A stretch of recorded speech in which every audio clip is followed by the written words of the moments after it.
Hello, my name's Quinn.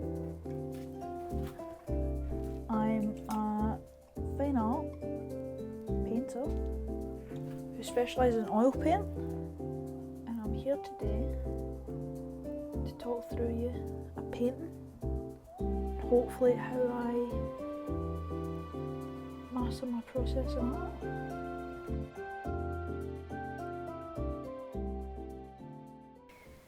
My first memories of painting, I would say, not so much painting, but I remember being really into arts and crafts, and I remember really loving to colour in. I remember one of my earliest memories is with our granny. She would come to our house and she'd bring, I'm talking mountains of colouring in books, characters you've never even seen or heard before, and she'd bring them at our house with this big tub of felt tip pens. Don't even know what the brand was, it was all scuffed off, and we'd sit for hours and we'd just sit and colour in. And I remember trying so hard to kind of stay in the lines and everything, but she would encourage you to paint people blue, give them pink hair, and we'd just, by the end of it, all the felt tip of the knobs would be totally ruined. And that just makes me think of how it was so experimental even back then, something is coloured in like that. Every time I think back to it, I just remember it to be experimental.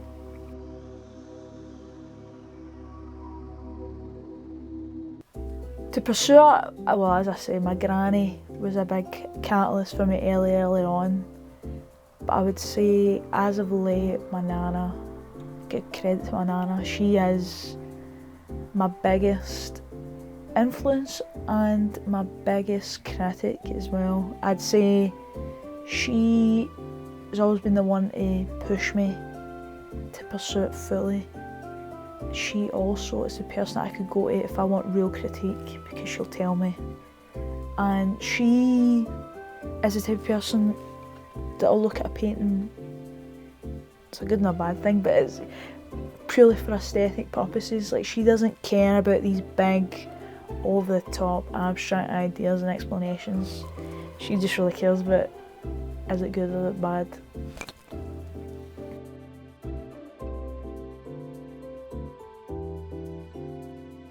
I would describe his Belcells being grey, to be honest. The main attraction is just a strip for a main street, bookies, big Tesco, big Morrisons. They are the capital of Belcell. If I really wanted a kind of creative or a kind of escapism, it was the library.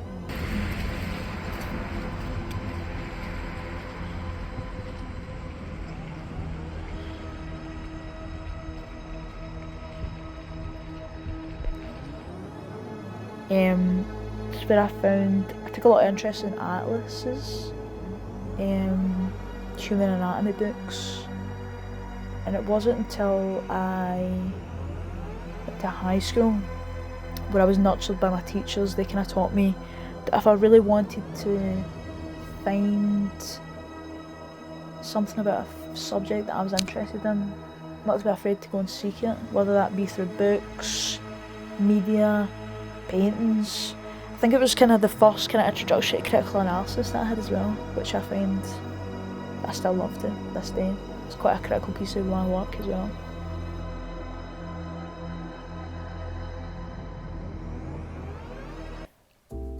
I would say my painting style, I think people kind of box me in as a multimedia artist. I do like to kind of use oil sticks.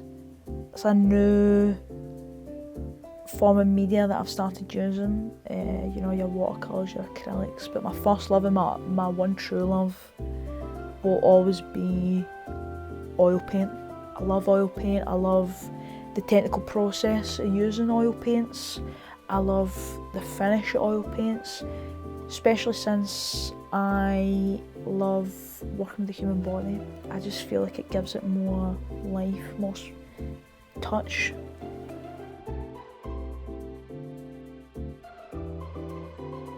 My biggest creative influences in terms of artists would be,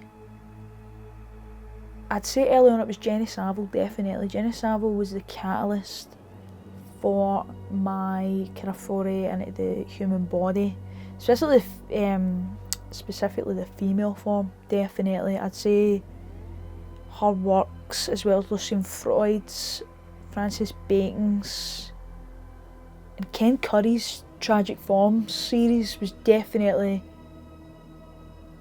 I found those works, I keep cycling back to them. I was introduced to those works in high school, and even through 4 years of university I still find myself going back to them in my sketchbooks. I also say that I draw a lot of inspiration from film. I think both our disciplinaries have a lot of overlay. Constantly influenced by just visual media. I can find myself scrolling through Instagram, I'll see a story, I'll take it. I find a lot of my work is built off of collating, taking bits and pieces from everywhere. It's like I'm constantly finding wee jigsaw pieces that'll go towards something bigger. I just don't even know it yet. I may not be subconsciously thinking about it, but I find myself taking things from everywhere.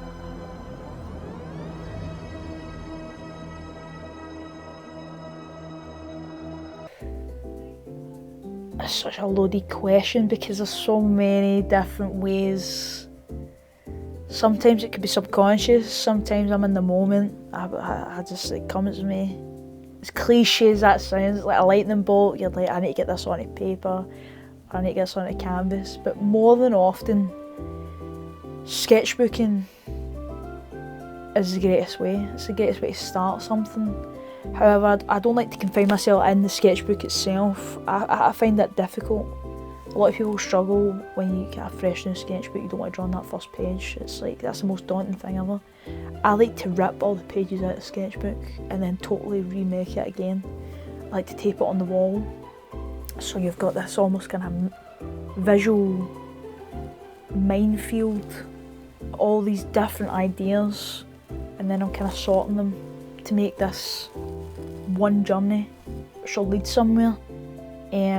As I said before, I like to take from different places. Instagram,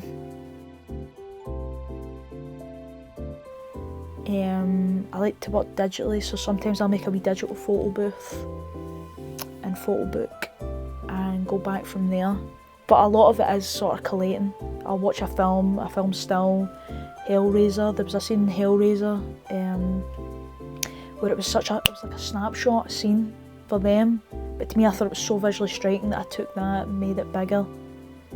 And then I would take the palette from a Van Gogh painting, add on to that. It's just all about taking for different places. I think that's the main part of my work, collaboration.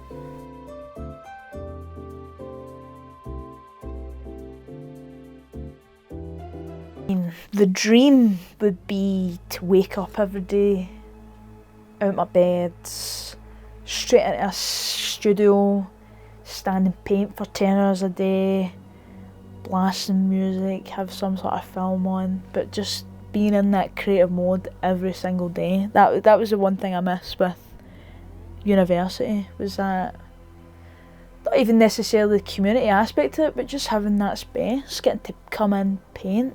And personal goal would always be, I'd love to be self-sufficient. I'd love to be able to sell my work, live off that.